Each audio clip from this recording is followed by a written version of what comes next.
Hi, and welcome. You're listening to the X22 Report. My name is Dave, and this is episode 746A, and today's date is August 20th, 2015, and the title of this episode is The Second Depression is Upon Us as the Stock Market Crashes. Now, before I get started, I just want to make an announcement. Tomorrow, Friday, a new interview is going to be placed up on the X22 Report Spotlight. It's going to be V, the Guerrilla Economist. V and I got together. We talked about what was going on around the world and how this collapse is going to form. If you're on the X22 Report email alert system, you will get an email when this interview is uploaded to the YouTube channel X22 Report Spotlight. If you are on the X22 Report Spotlight channel, you should get an email from YouTube. If not, just go right to the channel and you'll be able to view and listen to the interview. If you want to come to the x22report.com site, the interview will be on the right-hand side and you can listen right there. Let's get right into the economic collapse financial news. Now, out in Greece, we see things are really starting to heat up now. Tspiras is going to step down, and they're calling for snap elections. And we see at this point in time, Tspiras was the favorite among the people. The people voted for him because he said, I am not going to allow austerity on you. I'm not going to accept the bailout agreements. We're going to do whatever we have to do to support the people. This is what he's been talking about. He went back on everything. And now we are seeing that it's time for him to go. Who's going to be next? Who's going to take his place? Will this bailout agreement go forward at this point? Well, we don't know. But we do know this is not going to help Greece. All they did was kick the can down the street. That's what we're seeing right now. Austerity is still in place. There's no economic growth. Businesses are still closing. People are still suffering. Capital controls are in effect. In 2016, the depositors become eligible for bail-ins. What do you think is going to happen? In the UK, retail sales weren't as strong as they expected in July. They were expecting a 0.4% increase. It only rose slightly by 0.1%. But everything still looks good. Everything is still fine. We're in a recovery. Don't worry about it. This is what they keep telling everyone. And they have to keep telling everyone with absolutely no proof whatsoever to convince you that we're in a recovery. Please look the other way. Here in the United States, they're continually using this, but it's really starting to break apart right now. We know they manipulate a lot of the data. We see that initial jobless claims have now risen for 4 straight weeks. This is the first time since August of 2010. And we know they manipulate this data to make it look like there's no one getting laid off. No one's applying for unemployment insurance. But we continually see more and more layoffs during last year, during this year. But again, we have to remember, in 2013, the U.S. government got rid of that department that counts layoffs because of budget constraints. We see there's another retailer closing 90 stores. They're saying they're closing it because of lower profits, lower sales, and this is Houston-based Stage Stores, Inc. We're seeing additional layoffs. Verso Corporation, 300 people. NetApp, Inc., 500 people. Update for Royal Dutch Shell, 6,500 worldwide. BAE Systems, they're closing their plant. 111 jobs lost. And we have more evidence that this system is completely crumbling apart. We look at Caterpillar. After they repurchased billions of their own stock at near all-time high prices, Caterpillar recently hit its debt issuance ceiling and as a result is no longer able to sell debt and use the proceeds to buy back their stock. Why were they doing this? Because sales are continually declining. 32 consecutive months of declining global retail sales, and over a year longer than the decline observed during the Great Financial Crisis. So right now, during the Great Recession that started back in 2008, they went 19 months with declining sales. Now, it's been 32 months since the end of 2012. This is the recovery.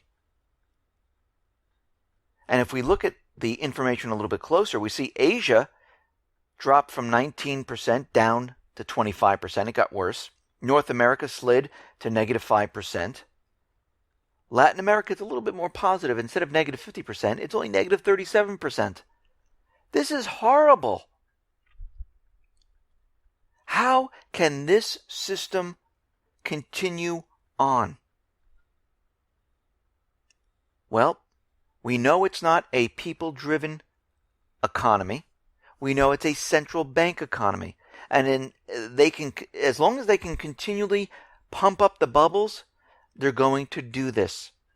They're going to do it until they get that special event started where everything is blamed on another country or group for this total collapse of the system. I mean, we had existing home sales come out today. And I see it all over the corporate media. It's the highest since February of 2007. This is incredible. But when we look at this, we see the National Association of Realtors basically kind of manipulated the numbers. They had a little seasonal adjustments. And basically what we're seeing here is that the sales were completely manipulated. Think about this for a second. They're telling us that existing home sales are going up, but mortgage applications are at all-time lows. How can this be? Are you trying to tell me that all these people in the United States have all this cash on hand and they're just pouring it into real estate? Well, when we look closer at this, we see investment companies, hedge funds, continually purchasing homes with cash. Foreign investors purchasing with cash. The American people, they're not buying these homes. All of these homes are being kept off the market.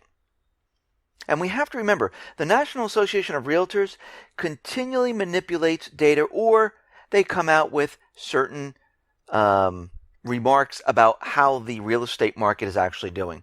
If we go back in time and we look at what Lawrence Yen has said, and I've gone over this before, if we go back to July 31st, 2007, home prices are falling. We are encouraged that home prices, at least for now, have stopped declining, said Lawrence Yen. If we go back to October 11th, 2007, the speculative excesses have been removed from the market and home sales are returning to fundamentally healthy levels, while prices remain near record highs. He's trying to tell us back in 2007 that homes are going to do a lot better as time goes on. But what happened? The entire thing fell apart. January 10th, 2008. Stable existing home sales expected in early 2008, then a gradual rise. A meaningful recovery in existing home sales could occur as early as the spring. Did we see a recovery back in 2008? No, we did not. Fast forward to September 20th of 2008. Yun also said that he expects the worst of the housing slowdown is over, or nearly so. The winter months are always weaker, but this winter, in 2008, is going to be much, much stronger. And of course, in June 22nd of 2015, no, the real estate market's not in a bubble. It's clearly not a bubble. We're just seeing higher prices, more sales. Well, what are we really seeing? We're seeing none of this. I, again, have been looking around this country, and I have been having people email me now saying, okay, I thought you were wrong before, and guess what? I am now seeing home prices come down. Actually, some people have bought homes, and they're trying to sell it a year later, and they can't sell them. They're continually reducing their prices. They're having a problem. The traffic is drying up. We're at the stage we were in 2008. It is not getting better. And it's not going to get better for pretty much everybody. I mean, think about this. Think about how many people lost their retirement during 2008. Lost a lot of their wealth, their homes, their jobs. And now it's 7, 8 years later? Many of those people are retiring. And without their retirement, what do? They have to go back to work. Actually, a recent analysis found that half of U.S. households 55 and older have no money stashed away for retirement whatsoever. Half of Americans own no stocks at all. The idea that all older Americans own their home free and clear is simply not true anymore. Only 35% own their home free and clear from debt. And this is not including taxes, insurance, and maintenance. 24% are still saddled with mortgage debt, and 41% do not own a home, meaning they have to pay rent. And of course, their wages are not going up, but rent is. The median net worth for a 55 and older is $34,760. What is going on here? This system, this economy that we're living in, is not helping the older, it's not helping the younger, it's not helping the middle. It's helping no one right now. And most of these people are having a very rough time making it. This is why we see them going back to work, getting 1 or 2 part-time jobs. Because as we know, there is inflation on food, living expenses, and everything else. And think about the youth of America who's saddled with student loan debt, who can't find a job that they went to school for, who are working part-time jobs, who are struggling and living with their parents, scratching their heads going, I have all this debt, I don't have a good job, and I'm still living with my parents. Well, this is all because this economy has stripped everything out from the people. It's transferred all of this to the wealthy, to the central bank, to those elite. This is not for the people anymore. This economy is not working for the people anymore. And we're seeing more indicators, like the Conference Board, which is a leading indicator. And basically, it's used to show the signals of peaks and troughs in the business cycle for major economies around the world. And the Conference Board right now cratered in July. It completely imploded, telling us there's something up. The last time it was weaker was back in March of 2013. So what are we seeing here? We're seeing things rapidly fall apart. Actually, the mainstream media right now is looking at it saying, okay, yeah, something is going on with the economy. They're kind of admitting certain things. But if you go back to 2008, during the summer months going into the fall, they started to admit it during that point in time. Because now they're backed into a corner and they have to say something, because a lot of people are saying, what you're telling me doesn't make sense. What's really going on here? So they let out a little bit to let you know, yeah, you're seeing a weaker side of the economy, and then they spin it and tell you that everything is fine. I mean, we saw the Dow dump 1,200 plus points from record highs to 7-month lows. I mean, look what happened to the stock market today. We saw the same thing happen during the months of 2008 in the summer, where it fluctuated up and down dramatically like this. I mean, there are so many people out there telling us that something bad is coming. Harry Dent recently stated that we are just weeks away from a global financial collapse. Gerald Celente says the global economy has collapsed, and he's predicting that we are going to see a global stock market crash before the end of the year. Larry Edelson insists that he is 100% confident that a global financial crisis will be triggered within the next few months. The Bank of International Settlement and the IMF have jumped on the prediction bandwagon as well. And they are saying, yes, something is not going to work out here. Of course, they won't put their finger on it exactly what it is, but we all know what it is. We know this pumped up, bubbled economy that the central bank created is completely falling apart. I mean, there are big things coming in September. I mean, we have the beginning of FEMA's annual National Preparedness Month, starting September 1st. September 11th is the 14th anniversary of 9/11. September 11th, the last day trading on Wall Street before the end of the Shemitah, which a lot of people believe this is when the market's going to come down. September 13th, the last day of the Shemitah year. During the last two Shemitah cycles, we witnessed record-breaking stock market crashes on the very last day of the Shemitah year. For example, if you go back to September 17th of 2001, we witnessed the greatest one-day stock market crash in all of U.S. history up until that time. The Dow plunged 684 points, and it was a record that held that held for exactly 7 years until the end of the next Shemitah cycle. On September 29, 2008, the Dow plummeted 777 points, which still today remains the greatest one-day stock market crash of all time in the United States. Now, we are in another Shemitah year. It began the fall of 2014, and it ends September 13th, 2015.